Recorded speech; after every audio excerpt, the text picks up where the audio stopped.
Mimpi ibadah yang menjadi tragedi. Skandal 900 miliar first travel. Bayangkan sebuah foto di depan Menara Eiffel. Seorang wanita dengan gaun desainer papan atas, wajah penuh riasan kristal, dan tas seharga miliaran rupiah. Dia tampak seperti definisi sukses yang sempurna. Namanya Anissa Hasibuan, pemilik biro perjalanan umroh First Travel.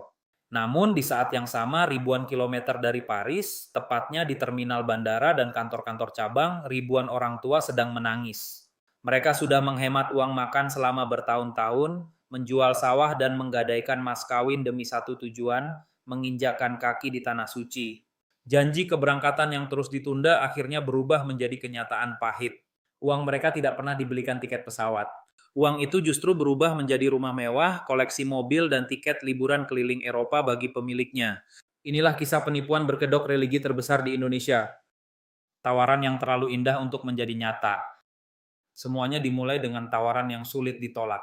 First Travel muncul dengan paket promo umroh hanya seharga 14 juta rupiah. Sebagai perbandingan, harga normal umrah saat itu berada di kisaran 20 hingga 25 juta rupiah. Logika sederhana seharusnya bertanya, bagaimana mungkin mereka bisa memberangkatkan orang dengan harga semurah itu? Jawabannya adalah skema Ponzi. Uang dari jemaah yang mendaftar belakangan digunakan untuk memberangkatkan jemaah yang sudah mendaftar duluan. Selama ada orang baru yang masuk, sistem ini terlihat lancar.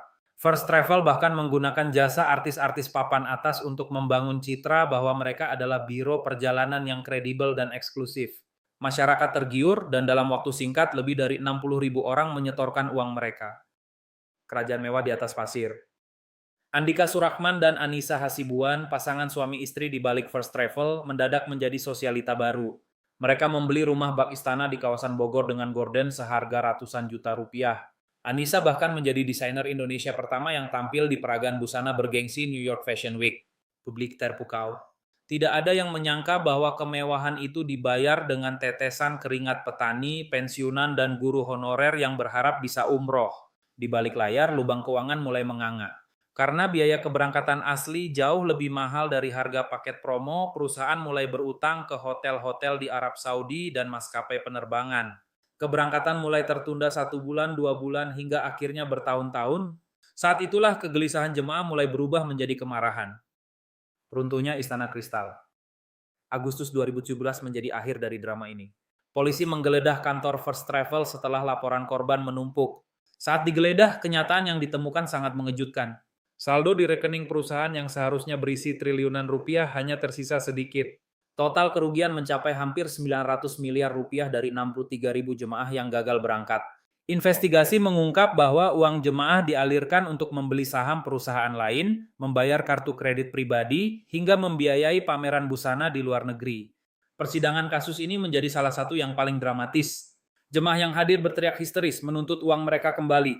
Namun, aset yang disita polisi tidak cukup untuk mengganti kerugian puluhan ribu orang tersebut.